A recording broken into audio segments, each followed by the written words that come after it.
1. I can't pinpoint exactly when I first began to experience this. Best I can remember is I was around the age of 10 or 11, although it's possible the occurrences began a little earlier than this. However, I vividly remember being scared of my bedroom window when it got dark outside because of what I regularly saw. On numerous occasions, I would see the same face in the bottom left corner on the outside of the window, just looking in at me. For context, my bedroom at the time was on the second floor on the house, so no possibility that this was someone walking by the window, unless they were over 15 feet tall. Despite this occurring over 20 years ago now, for context, I'm in my mid-30s, I can still recall that face. It was distinctly male, with thin, unkempt hair, the skin pulled in as though the figure was starved.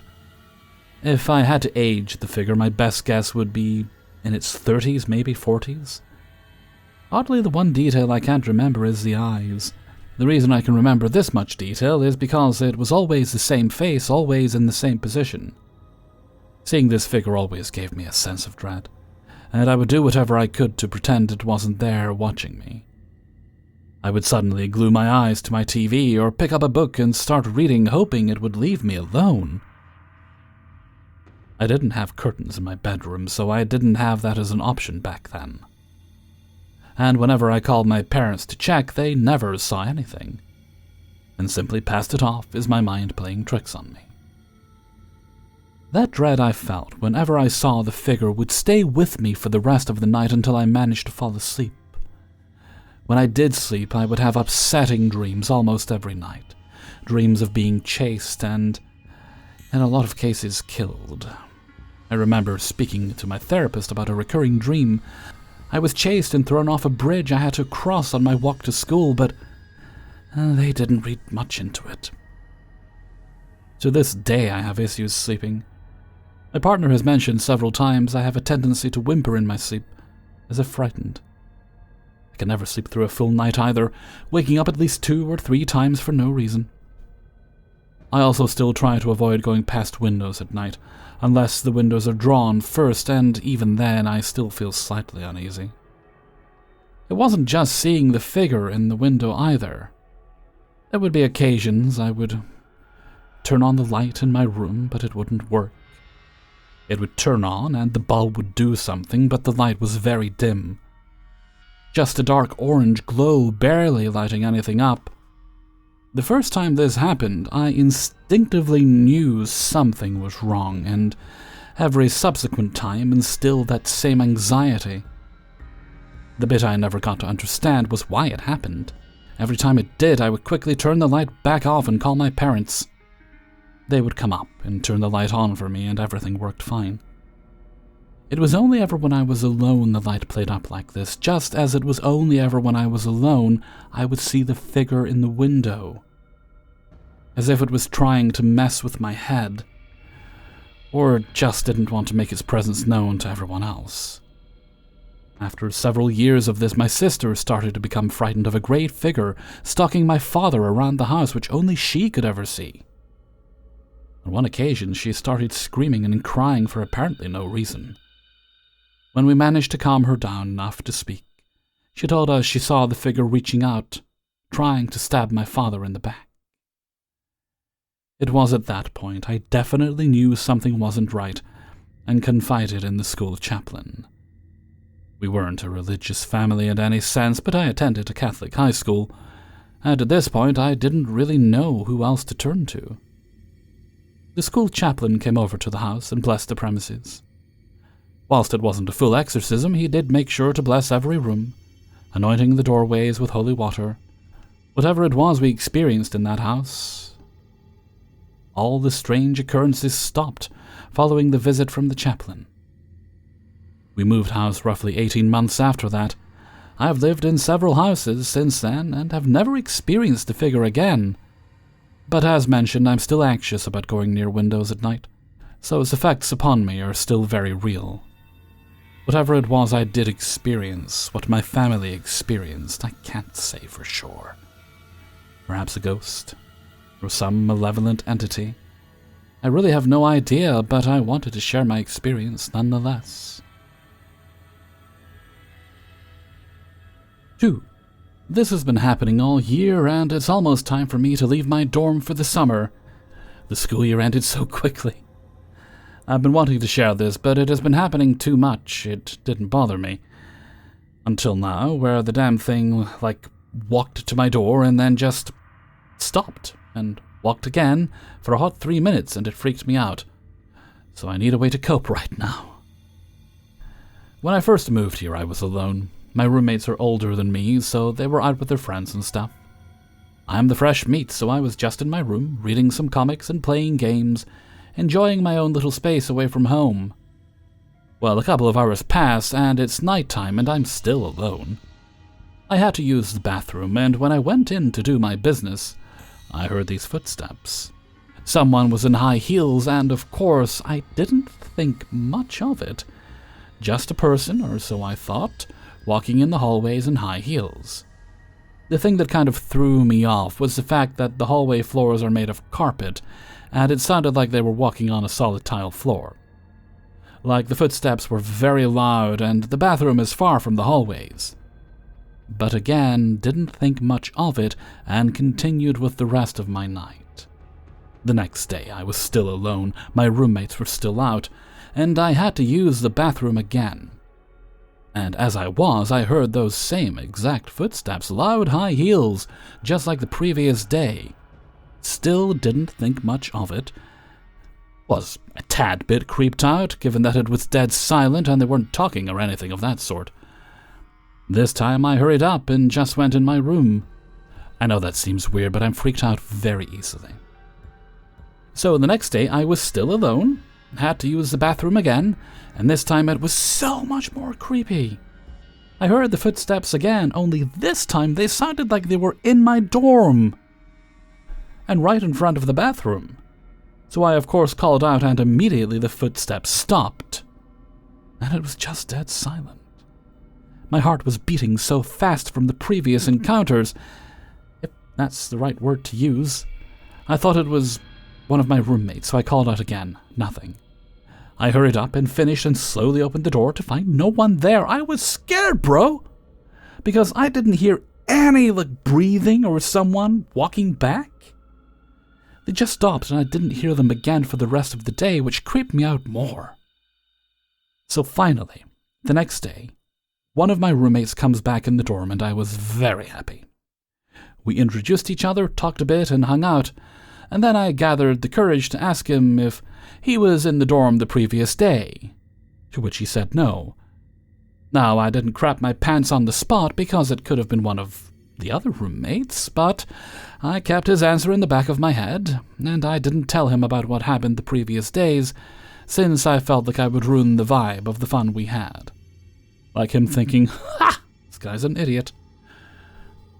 I was just overthinking a lot, and just happy I had someone there with me. No ghost footsteps that night. Yay! So the next day, our last two roommates came back, and it was a blast. We all talked, got to know each other, and chilled.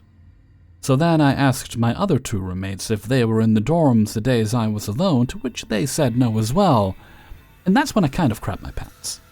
I still didn't tell them anything, and the day went by. It was night, and everyone but me, what a coincidence, was asleep. I had to use the bathroom, and I hesitated a bit since the damn heels thing. I ruled out people walking in the hallway, since the floor is made of carpet, and the sound would have been hard, or it would have been very quiet unless someone was running. And, of course, I ruled out my roommates. And then whoever walking in the front of the bathroom door when I was there also creeped me out. But I am a very firm believer in ghosts and spirits, so that was my next guess. And I was right. So I used the bathroom, and you guessed it, footsteps again in front of the bathroom door. This time I just stayed silent, and the steps continued. There was no pausing or them fading away. The steps literally sounded like if you repeat a part on a video. They were constantly walking in place, not getting louder nor fading away. And in the bathroom, that's when I knew for sure it had to be a ghost. And then it only proved me right. As soon as I got up from the toilet, they just stopped. I wish I was making all this up, but I'm really not. And to make it worse, I forgot to turn the light on the side of the dorm I'm in, so it was pitch black, bruh. I washed my hands and stuff and ran right into my room, and I literally called my mom, who is a firm believer in ghosts, and told her everything. She told me to just calm down and asked if I was okay and just to pray. So, yeah, that's about it. The ghost has been doing this like damn near every day, so I'm used to it, somewhat now. But a couple of minutes ago, the thing stopped at my door and continued walking, which, again, never happened, so I thought that I would just share this. And with my mom, every time she comes over, she prays and tells me she's gonna beat his butt. And it doesn't help that me and her watch Mr. Ballin late at night in my room whenever she visits. And I know that it doesn't seem real the way I explained it, but I swear to you all, this has happened the very first of the school year. My roommates don't hear it, and I still haven't told them. Thanks for listening. Hopefully the ghost lady will hear this and stop scaring me. I'm just a freshman all alone, and I don't deserve this. 3. Hi. My entire life I've lived in haunted houses. When I was 6, we moved into this nice 6-bedroom house built in the 1900s in the suburbs. When we first moved in, we didn't make a lot of effort to clean out the 2 crawl spaces. We basically just shoved more stuff in with it. My mom remembers lots of old dolls being in there. I wonder if there's an attachment to something left behind, because I never found much information about anyone who lived there. It was me, my aunt, my mom, my dad, my grandpa, and my cousins living there. Through the kitchen was my grandfather's room. Through his room was the stairs to the attic, which were enclosed in an L shape. The attic had been converted into 3 bedrooms. The room at the top of the stairs was mine, with the tiny door to the first crawl space. To the left was my aunt's room, which had another crawl space. To the right was my parents' room. Sleeping in that middle room was hell on earth. It was really scary, and most of my mom's friends wouldn't stay over because of the things that happened in my room. I thought I was having nightmares or something because I'd always see a shadow figure beside my bed. Once I was playing school with my cat in my room, and it was getting hot, so the attic was very warm. I went into my aunt's closet with the cat because I was pretending he was in detention. The door had no lock, but it got jammed, and I couldn't get it open, no matter how hard I tried. Me and my cat could have died after a while because of the heat, but my grandpa came up and let me out with no struggle. The rest of the house was bad too. I've been in plenty of haunted places, but this house gave you a sense of dread. It felt very menacing and evil. A lot of bad things were happening in my family at that house. I always felt the house fed off negativity. My cousins would party and have 20 people in their room every night. My parents and my aunt fought about it a lot. Once I had to hide in my parents' room while my half-brother's mom tried to distract me because party guests were threatening each other with guns outside. The basement was creepy. My dad finished one side of it and turned it into a home bar. My grandfather had antique statues of clowns. We had a projector down there and the PS2. I'd sit down there and play games. Once the lights turned off on me and I ran upstairs with this feeling of being chased. Eventually my grandfather got sick and passed away when I was about 8. My dad needed my grandpa's safe code to take out important documents. For some reason, all of the adults thought it would be a good idea to basically do a seance in the attic to try to get the safe code. That ghost can just spit out numbers. My aunt, my mom, my dad, and me took our voice recorder up there. My mom was a member of a local paranormal society at the time. So we all ask our questions, hear nothing with our ears, and then walk downstairs. We plug the recorder into our computer and listen through the recording. We didn't hear anything besides ourselves until the part where we were going down the stairs. Then, through our crappy computer speaker, we all hear what sounded to my mom like a laugh and to me like a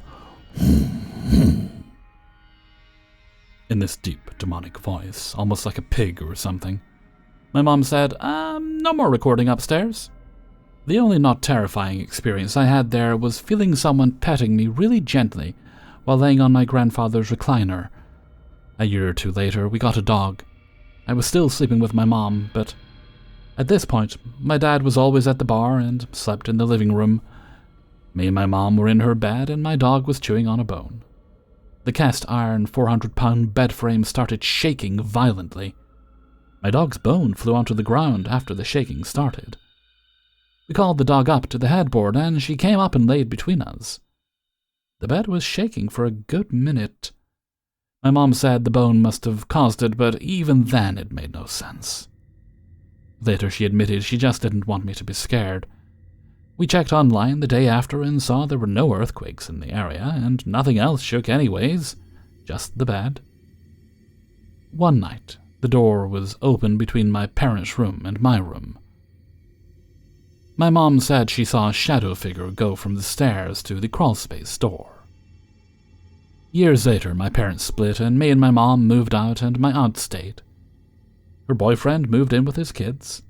Her boyfriend, who was basically my uncle, passed away sadly. My aunt adopted his kids and they still live there, but my blood cousins and my dad have moved out.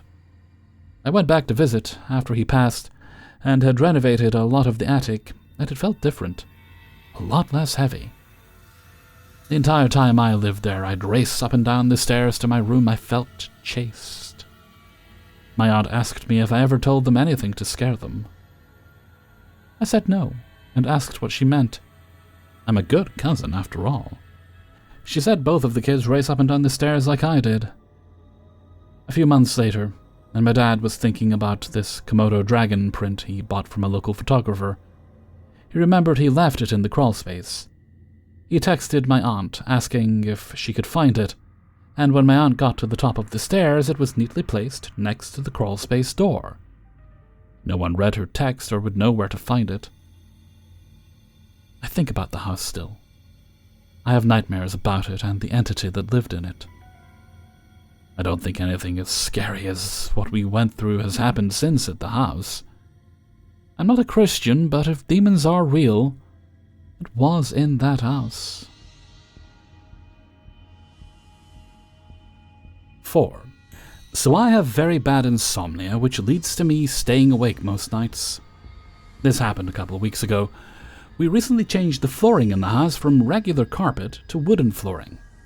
As a result, from our walls being thin and my new door not fitting properly, so I can hear everything going on in the house crystal clear. I was laying down trying to sleep, and it was around 2:30 to 3 a.m. My dad had already left to work, and my sister was asleep. So was my dad's wife and my little brother.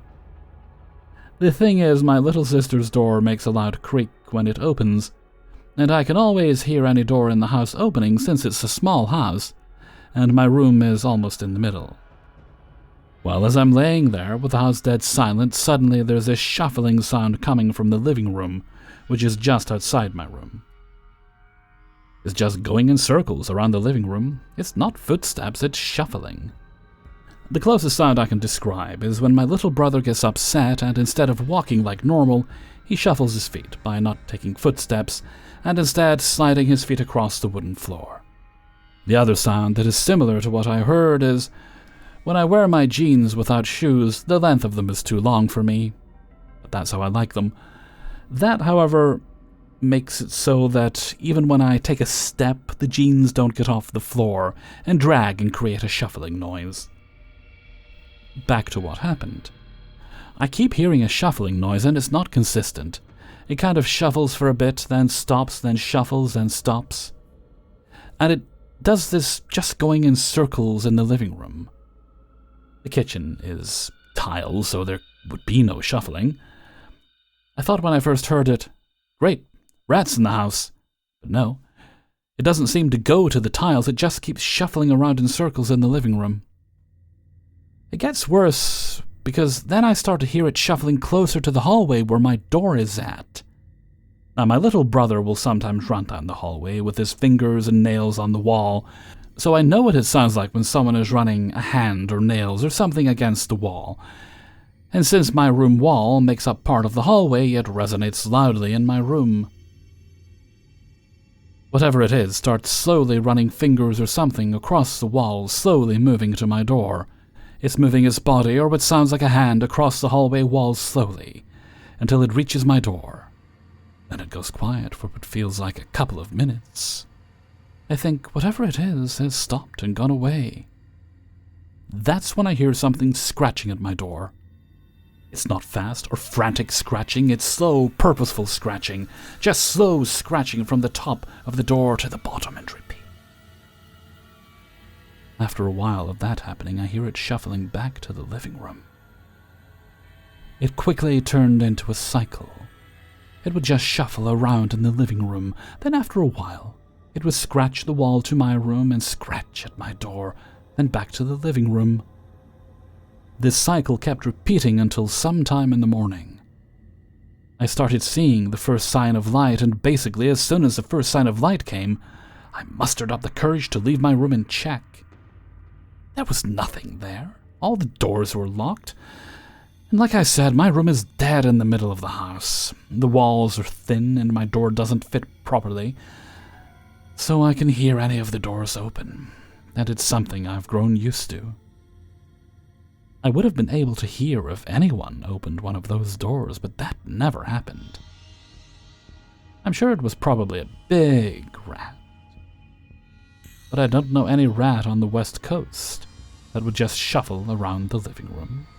Scratch on the wall slowly, stop at my door, scratch at it for a bit, then repeat the cycle over and over again. Whatever it was freaked me out bad, and I'm not the type to get scared easily. Whatever it was shook me to my core. 5. I'll preface by telling that I was drawn to paranormal stuff my whole life, but was on the fence regarding actually believing it. I accepted that at least some of the stories have to be true just due to the sheer amount of them being told, and felt better. The world just seems much more interesting this way. That being said, I'm still a skeptic and try to rule out any mundane explanations first. When I was about 11 years old, my grandfather died.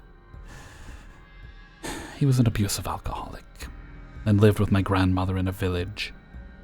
Sadly, this way of living is the norm in villages here, especially for older folks. I was relieved when he was finally gone. I visited with my mother, mostly for 2 summer months each year, but have enough heavy memories even so. As a teenager, I had nightmares about this house for years, almost every night. Partly because I was going through some stuff myself, but I believe the fact that my subconscious chose this exact location is because of grandfather. In those nightmares, I was being chased by some monster and hiding, hoping it doesn't find me. Mother and grandmother were grieving for several years. Don't ask me why, I don't understand it. Maybe that was what has been keeping him in the world of the living even after his death for so long. After grandfather's death, my grandmother often told me she heard knocking on the furniture and on the walls all over the living space of the house. I'm not sure if it was at nights only or during the day too. Whenever I was staying there, I heard that too, but remember it only at nights. The sounds were loud, sharp, short and abrupt, very forceful, not repetitive. Not like someone actually going, but usually there were several during the night, different places. Once it happened to a chair right next to my bed. Another thing, much more disturbing, were sounds of dishes being moved in the kitchen. Often loud enough it sounded like someone actually doing something there. Maybe taking a glass to have some water and moving other cups and plates out of the way or something. A leaky faucet didn't add to my peace of mind either. It happened almost every night. Since I loved paranormal and wished it was real but never actually believed in it at the time, I explained the knocking by the house settling, the temperature changes. It was old enough, built in the 1970s, I believe. Wooden house after all. The dish sounds. I thought maybe Mom or Grandmother went for a glass of water, or were doing something else. The sounds were important like their activity during the day, but for some reason it never occurred to me that I never heard any footsteps, and Mom hates doing anything in the dark, so she'd have turned the lights on. Another explanation I had was maybe the cupboard was just settling like the house itself. It's all wooden anyway. I remembered this out of the blue recently and was stunned. For about 1/3 of my life, I was convinced all the dishes clanking was normal kitchen sounds, and it's like this everywhere. The kitchen in our city flat was too far away from the room to hear anything. And I've just came to a realization that whenever I visited the village house in the last 4 years or so, I never heard this anymore. More than that, my family moved to a different flat, and I lived in a few other places, and there was never any clanking in the kitchen. So what I heard back in the village was anything but normal. Trust me, it was scary, but I just kept convincing myself that it was perfectly normal. So to realize my feelings were actually right all along, and I possibly met something paranormal after all is... wow. No. I'm still a skeptic. There can be a possible explanation. About 8 or 9 years ago, the siding of the house was renovated. So theoretically, maybe it could influence the way the house was settling and make it quieter. I don't know. A few days ago, I had the chance to go there again and check if I hear anything. I mean, my ADHD could make me forget that I actually heard something before. I'm a night owl, so I almost never sleep at night, and it was quiet. No knocking, no dishes clanking, nothing. The knocking on the furniture, though, I remember it happening a few years ago, but I think it actually was the wood and plastic once it was the TV settling. Those sounds weren't as frequent as before. I believe it could have been Grandfather's spirit in the past. I wouldn't be surprised, really, considering how he was when still alive, making his wives' and everyone else's lives a living hell. Why stop after death, huh? I didn't notice when the kitchen sounds stopped, unfortunately. About 7 years ago, Grandmother moved to live with my family to the city while I was away. Maybe that's what stopped it. Or maybe it was earlier. I don't know. Lastly, I had a few nightmares about him specifically. This is most likely just a reflection of my own fears or something, but here's the thing. Sometimes I dreamt that he came back. He was still very much dead, although he looked more or less passing for a human, still disgustingly dead and wrong. The uncanny valley effect was strong. Everyone around seemed to just accept his return like it was a natural thing. I never found out if they actually knew he was dead or not. I felt like a lunatic in those dreams, being the only one who saw and lost at how to make others see and believe me. This was just wrong. The dead must stay dead and not come back. Plus, it's not like his personality changed much. I felt how Mother and Grandmother acted sort of strained around him. I tried not to let him notice that I knew, though. It felt like I'd have been in danger if he did. The last time this happened, I managed to fight him with some special sword. There was a team of people who helped and gave it to me. The dream really went off the script that time. And I don't remember how it ended, but I believe I won, because those nightmares stopped. So yeah, it's a bunch of weird and relatively explainable stuff, but I still want to share since the realization left me with pretty strong feelings. Also, now this village house is my favorite place on Earth. There is no heavy or scary feeling about it at all. Quite the opposite, actually. I like going there for recreation. Hey everybody, Hellfreezer here, and thank you very much for listening to Paranormal Stories, episode 375. And thank you very much to everybody who allowed me to use their stories in this video. Please do hit the like button before you go. That's how YouTube recommends the video to other people. And we'll like it when they do that, because it means I can make more videos.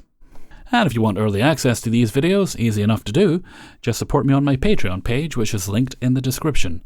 You can do that for as little as $1 or more if you would like a month. You'll also find a link to the Hellfreezer Discord in the description, as well as a link to the Hellfreezer merchandise store on Teespring. And if you really liked today's video and you'd like to leave a tip, you can do that by clicking on the heart with the $sign underneath the video and leave the tip of your choice. It is never required, but it's very much appreciated, and it does help. Okay, let's move right along to Hellfreezer's question of the day. And today's question is, I'm going to make it another food-related one because I'm hungry, and my brain's operating at like 50% right now, because it's 8 AM and I should be in bed. What is something you love but you don't eat enough of? For me, it's fish. I usually like to do fish, a little oil, some seasonings like garlic, that sort of thing. And then just wrap it in tinfoil and cook it in the oven until it's practically falling apart.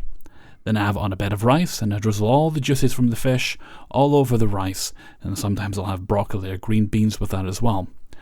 And I'm starting to water. My mouth is starting to water as I say that. I don't know why. I don't know why I don't buy the fish as often as I used to. Maybe it's too expensive. I'm not sure.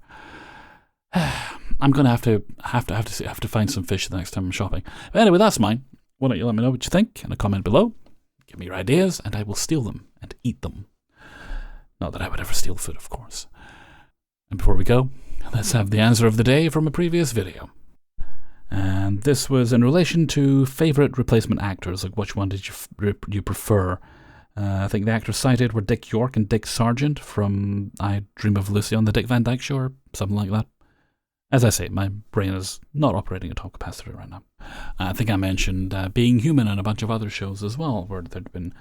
Oh, actually, here's a good one. This one comes from Dust Warden. Actually reminded me of one I didn't like.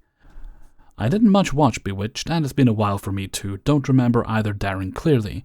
I thoroughly enjoyed both actors who played Herr Flick in Allo Allo, which is one series I've actually watched completely and repeatedly.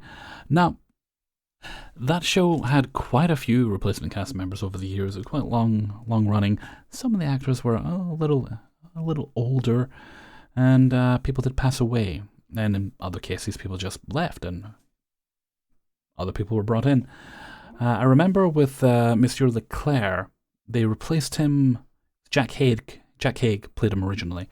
Then he was replaced by his another character, also Monsieur Leclerc, who was his brother. So it was Roger, then he was replaced with Ernest, but even Ernest had two actors. I wonder what happened to Derek Royal. Did he pass away?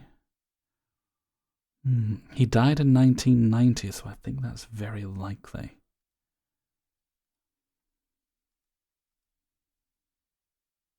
And Robin Parkinson only died in 2022. 892. Good for you, Robin. Thank you very much for your answer, Dust Warden. And with that, I'm going to head off for now. So until next time, thank you very much for listening. And take very good care of yourself.